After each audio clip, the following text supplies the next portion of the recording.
Hey, OGL 350. Is that who this is? Checks notes. Yes, OGL 350. Diversity and Organizations. It is Sunday, October 31st. Um, my teams are done playing this weekend, so I got nothing better to do. Packers won, yay. Cardinals lost, boo, but one could not put out the other one. And Liverpool drew, which sucks. Anyways, okay, so let me start with some housekeeping. Your papers, really good. I was really impressed. Let me bring up that. What is this now? Leftovers from last video. Um, 302. No, 350. There you are. You're number one in my. Okay, so 350. We had. What do we do? That was a second paper, right? No, I haven't graded that. That's due tonight. Some people turned it in. You get swarmed later, huh? Swarm. Okay, yeah, there were a lot of 80s and 78s and 76s. It was, let's see, I guess, all right, I'll respond to that. Okay, so where are we? Sorry. Okay, yeah, I really liked your papers. Like I said, I think I like the papers in this course and discussion because you, in this course, you're able to really draw on personal experience, and I think that's really beneficial. And I think that everybody who takes this class is kind of invested in this topic. It's not one that, I mean, people that are really anti-diversity, whatever that is. Well, I think we might have an idea, but they're not going to sign up for this class. I mean, so you are going to be open-minded enough to come into this class and see what develops, right? I think that's really awesome. And let me move forward. We had an all-college meeting on Friday. That would be CISA, the College of Integrative Sciences and Arts. So all these numbers of faculty. I mean, it was on Zoom, but we meeting opened with an acknowledgement to the four campuses, or is that campuses that we have, that they are positioned on former indigenous land, okay? And I think that's a good acknowledgement that we recognize that, okay? Um, Boy, it's a whole thing though, right? But it does need to be acknowledged and recognized. Uh, some students in my classes, they quickly subscribe to my channel for the videos that I send out here, and then they find out when I teach three classes, that means three different videos. And then I posted my son's thesis defense for his honors degree on Wednesday. He did a great job. I posted those so he could share it with his friends and stuff. And really proud of him. He lives under my roof 24/7, and I had like this much knowledge of what his thesis was even about. So I was really impressed. Um, Formatting. I was talking to Dr. Prisdia. Many of you know who he is. Wednesday we were hanging out, and we were talking about formatting, different four types of formatting: MLA, APA, and Chicago. And because I told him my son's thesis was done with Chicago, and Chicago. I go say it like that, okay? Bears. Uh, and he likes Chicago. Chicago's making a resurgence. I think it was a kind of an outlier, but now it's kind of in vogue. It's got the footnotes and things. I'm not saying we're going to change, but I'm always open. And MLA, I guess, is no go, and APA is kind of blown it or something. I don't know what the colloquial terminology is, but I'll have to. If you have any experience on any of those, let me know. Hey, we got a time change on Saturday night, upcoming Saturday night, the 6th. Arizona does not move. We're frozen in time. Whereas the rest of the country is going to, for the most part, it's going to fall back. We're not going to do anything. So what happens because of that is on Saturday, we're going to be living a dream in the beach life, California time, Pacific time. But on Sunday, we wake up and now suddenly we're in the Rockies. We're in a mountain time zone. So I think your calendars and things will reset accordingly, but just keep that in mind that, if you're in California, West Coast now we're an hour ahead of you, okay? And if you're, in Denver area or whatever, we're on the same time zone. And Central Time, Texas to Wisconsin, et cetera, Chicago, we are only an hour behind you. Okay, that's how it works, right? Yeah. And East Coast, 2 hours. All right. Hey, you can tell time. I knew you could, right? Discussion boards. Be careful. I ding you. You can tell that I ding for disciplines have to be capitalized. Okay. We're talking about different disciplines. Here's I'll give you this quick background here. I have 3 different classes I'm teaching right now. I've never taught 3 classes at the same time. It's not usual for somebody to teach 3 classes. In the spring, I'm teaching 4. Anyhow, no excuse. I own it. I'm accountable. I love it. Right. But it does make me juggle 3 balls at once. Right. I can do 2 easy. Right. 3, one's got to be in the air. So what happens is I'll get emails and it'll be the wrong, I don't know what class you're in. You don't tell me, or I tell something on the video, or I put it out there, and then for some reason I think all 3 classes I did it for, and maybe I didn't. So then all of a sudden I'm pushing back, and I shouldn't be, and you're asking questions. So bear with me on that. So I'm trying to make sure that I say the same things to each class to a certain degree, because then there's differences, right? Right, of course. But in terms of discussion board, in terms of disciplines, I tell this especially because I teach interdisciplinary studies, that disciplines have to be capitalized.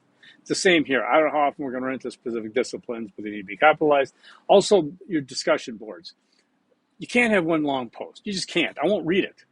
I won't read a one shot. Most of these discussion boards have enough words. They have more than one prompt. You need to break it up. And because paragraph indents are difficult, not like on Word, I just say leave a line break gap, okay? There's still a lot of you that aren't doing that. And I'm dinging you 5 points off of it for now. I'm doing it because I've talked about this. I have a hard time reading it. Sometimes I won't even read it. Organize your thoughts better. Let them reflect what you're responding to in a prompt. Step up your game in terms of that. You're not just writing me a long text. You're not writing that to your peers. You are articulating particular ideas about something. Now, most of you overwhelmingly do. Again, I can't even speak to the specifics for this class or another class because I'm trying to tell you all the same thing. But I just want to tell you that. I will ding you for long posts that have nowhere to catch a breath and to consider you're moving from one point to another. I'm going to include, on that note, I'm going to include the Writing Center link. I might have done that before. Again, I don't know, but I'm doing round 3 now. Do not be ashamed because it says tutoring, but the Writing Center will help you. Will help you with formatting. It'll help you with all kinds of things, right? I'm going to include that link. And they do it for online students, of course, right? There was an interesting things that I've been running into. Some can be dismaying. As you know, there's a lot of talk lately, provocative talk about, let's say, CRT, critical race theory, what it is and what it isn't, why it's a hot potato, why it shouldn't be a hot potato, why it's being just hyperbolized, exaggerated, and weaponized. Okay. First of all, critical race theory is not taught in any education like up through high school. In college, you would have to go take a class specifically designed to include CRT in it based on the fact of what the class teaches. This class doesn't even include it, right?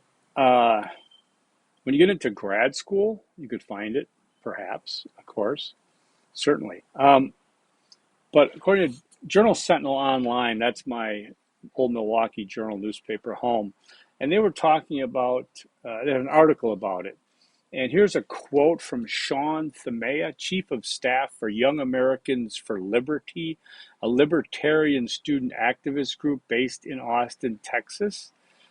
He says, quote, the Black Lives Matter organization is tied to a larger political movement, and with CRT, its logical end is more Marxist, more linked to central power, more government control, and getting rid of the Constitution. Can we unpack that at all? Let's go to the next quote from a Wisconsin Senate candidate.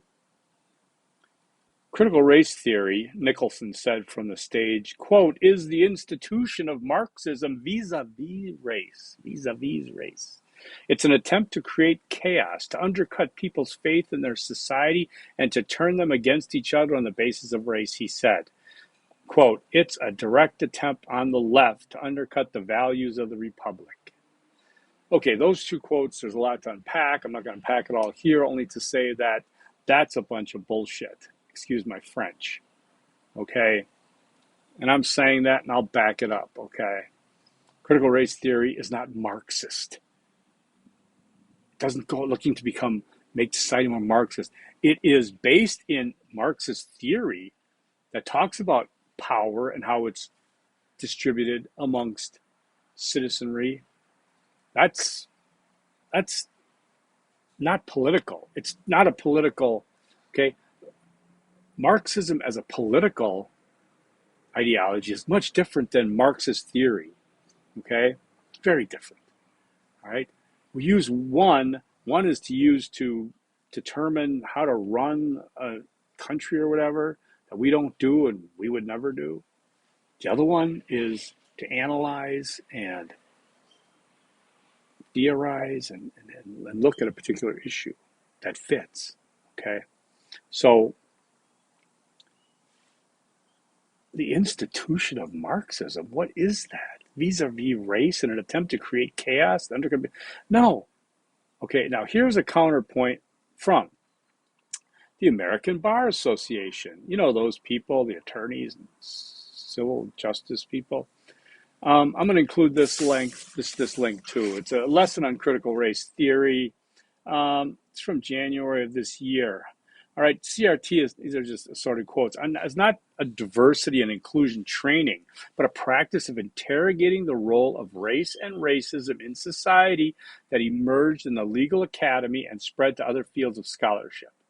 Okay, so, the creator, one of the founder creators, Kimberly Crenshaw, she coined the term. She notes that CRT is not a noun but a verb. It cannot be confined to a static and narrow definition, but is considered to be an evolving and malleable practice.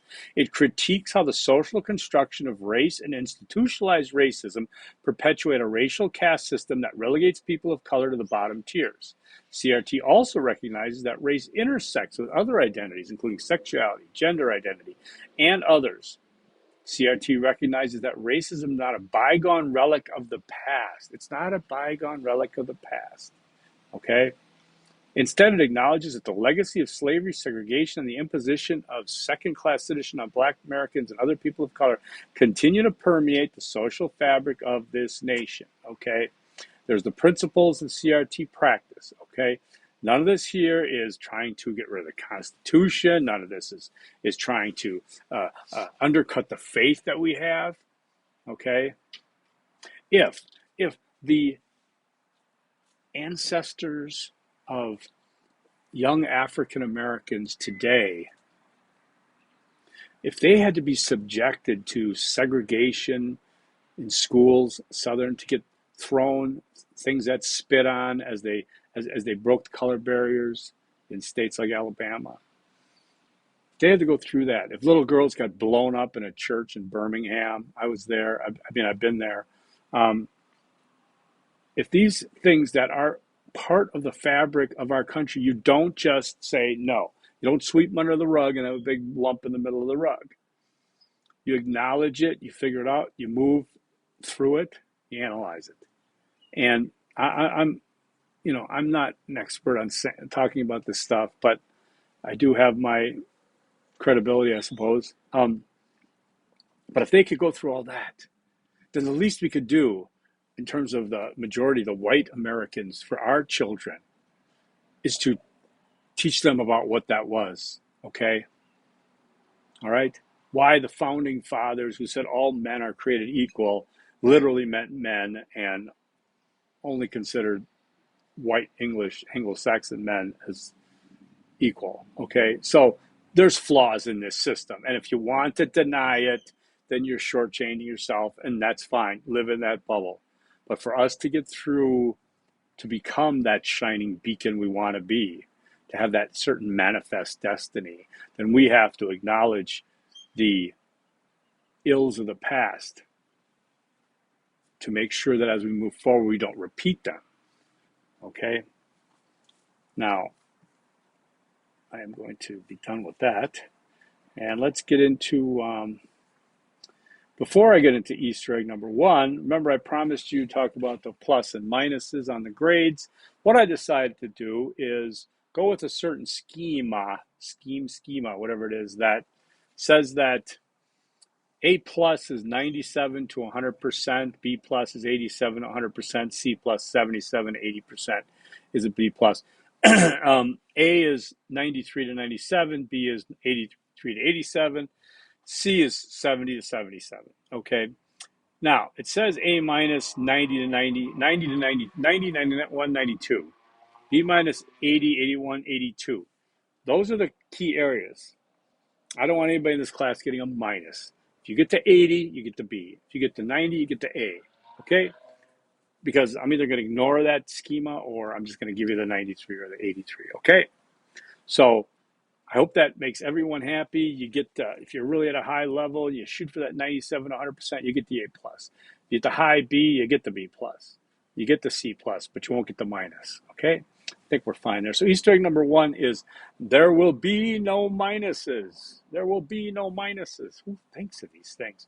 Okay, then you got to choose 3 readings to be included in your Module 3 paper, cited in text and in works cited list. There's a radio interview to listen to, a podcast, discuss and cite it in your Module 3 paper. How to support belonging with Julia Taylor Kennedy, approximately 37 minutes. Then there's 20 minutes of YouTube videos, a discussion. You can include on the YouTube videos and on your readings. Pretty self-explanatory. The discussion board is 40 points. There's a yawn, plus 5, plus 5, plus 5. So it's, what is it, 50 points? Wow, okay. Okay, number the prompts in the discussion. Tell me which prompt you're doing. All right, let's go take a look at that, shall we? That would be OGL 350 modules, module 3, discuss and respond. Let's see. No, there is no different prompts. So, but there is question 1, question 2, question 3.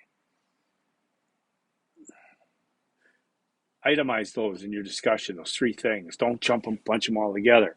Let's see a 1. Let's see a space, line gap 2, a line gap 3, okay? All right. So, yeah, I'm giving away 50 possible points. Geez, who's giving away the farm here? All right. So, Easter egg number 2 then is number the prompts in the discussions. You get that? Number the prompts in the discussion. So if you got 3 prompts there, 1, 2, 3, then you're going to number them when you respond to them, right? Okay. Like I said, there's audio visual, 24 minutes.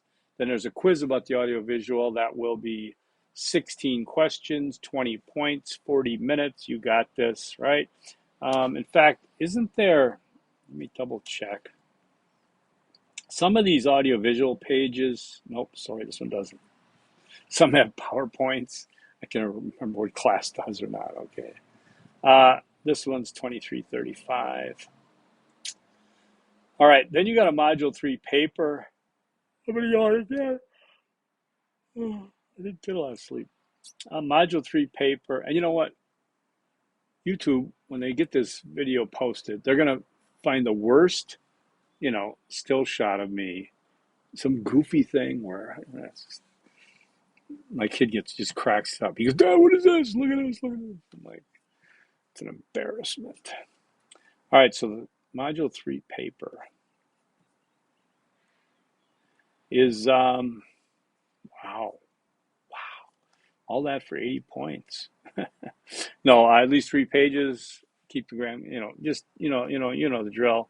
If you have any questions about this, let me know. I'm trying to think. It's pretty simple. Again, there's 1, 2, 3, 4. Everybody on again? Okay, it's getting real now. I already swore once in this class. Please don't hold it against me. If you go out in a farm field that are bulls there, you'll see that. Have you, okay, there's four things there. I don't mind if you number them, okay? Break them up that way.